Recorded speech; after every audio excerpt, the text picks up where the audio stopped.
Coming up on today's show, I want to look at a vertical threat Atlanta could sign at wide receiver. Plus, an NFL insider picked a rookie who could start day one, and it is not one of the guys who went in the first round. But I know it's only May. But if you are excited to watch the Falcons get back on the field for OTAs and minicamp, and you're thinking Yoffs, you're thinking Soupy, do me a big favor and click that thumbs up button down below.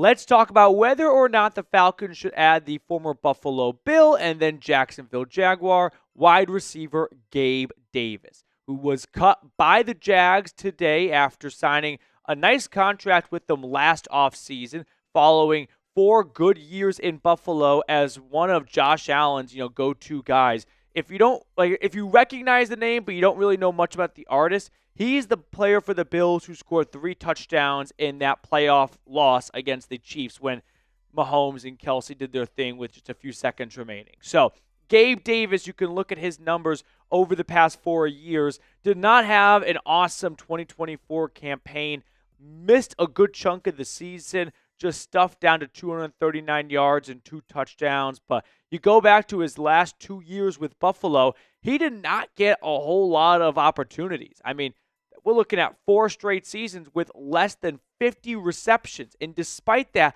look at the touchdowns he had the final 3 years in Buffalo. And when you look at Atlanta's wide receiver room, I feel very comfortable with Drake London, Darnell Mooney, and Ray McLeod.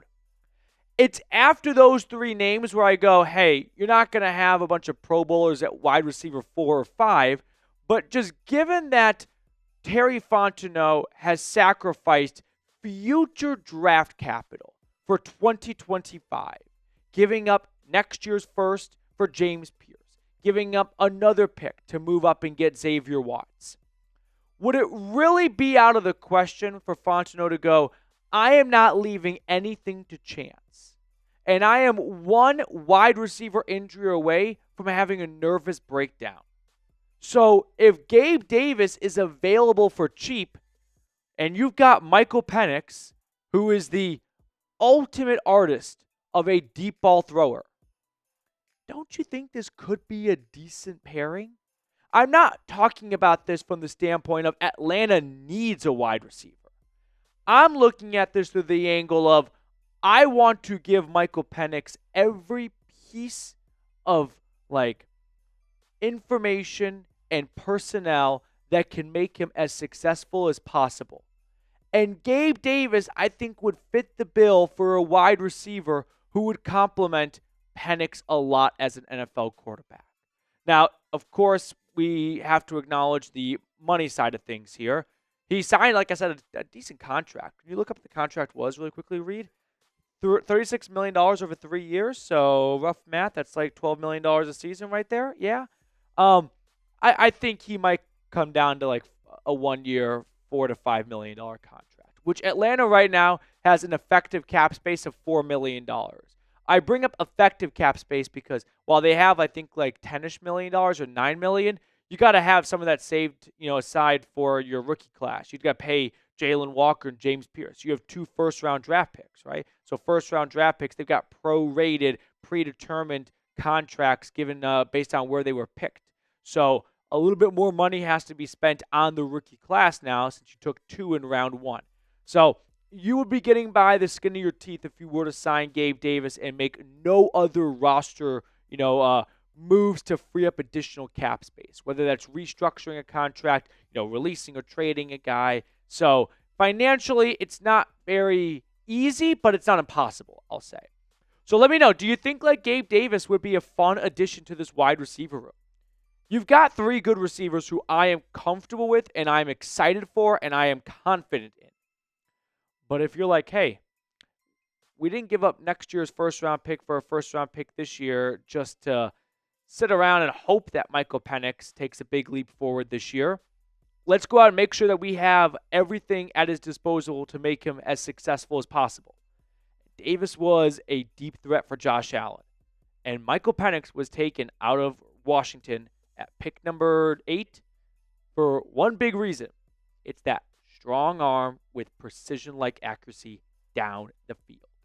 Now, next up on the show, I want to take a look at what one NFL insider had to say about a Falcons rookie who could be a week 1 starter for this team, and it's not the guy that you are probably thinking of.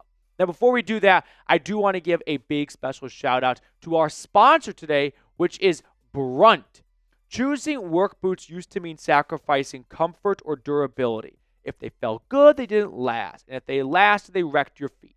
Brunt Workwear finally ended that trade-off, designing boots that withstand the toughest job sites while feeling as comfortable as your favorite sneakers. Now, as a full-time YouTuber, I'm not going to pretend that I put myself in a bunch of situations where I need sturdy workwear. But I know a lot of our great viewers are hard-working Americans that do want to have some great footwear underneath them while they put food on the table. And I think Brunt is a great option to check out. For a limited time, our listeners can get $10 off at Brunt with code CHAT at checkout. Brunt didn't just make a durable work boot. They reinvented comfort for the hardest workers out there. For a limited time, our listeners get $10 off at Brunt by using code CHAT at checkout. Just head to bruntworkwear.com and use code CHAT and you're all set. After you purchase, they will ask you where you heard about them.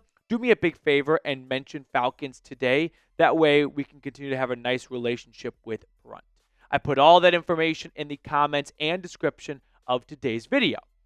So let's talk about a rookie that could be a week 1 starter that's not named Jalen Walker or James Pierce or even Xavier Watts. What about their 4th-round pick out of Oklahoma? It's the defensive back Billy Bowman, who predominantly played safety for the Sooners, but Jeff Ulbrich, who is very poor right now, thanks, Jack, he talked about moving him to nickel. Now, Chad Reuter from NFL.com had this to say. Dee Alford could lock down the Falcons' nickel spot, but don't count Bowman out in that competition.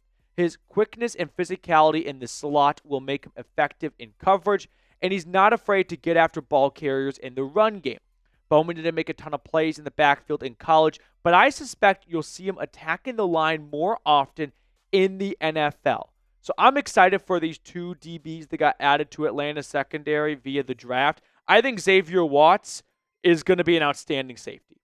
I'm not trying to just gas you up right now and just be a big-time homer and say every single pick's going to be a future Hall of Famer. No, I really do believe Xavier Watts is going to be terrific.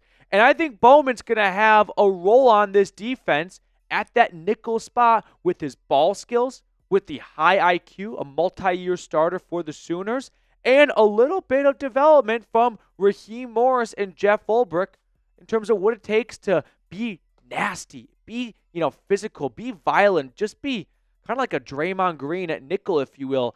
And when the game is over, if the opposing receiver hates your guts and wants to go full Andre Johnson, Cortland Finnegan on you, you've done your job. That's what I want to challenge Billy Bowman to do at the next level. I want him, if he goes and plays for another team, to be hated by that team because of how annoying he was for the Falcons. That would be a job well done in my eyes. Now, this is going to be a change for the former Sooner because at OU last year, majority of his snaps came at free safety, but you can see 156 came in the slot. So he's got some versatility. He's not going to be a fish out of water.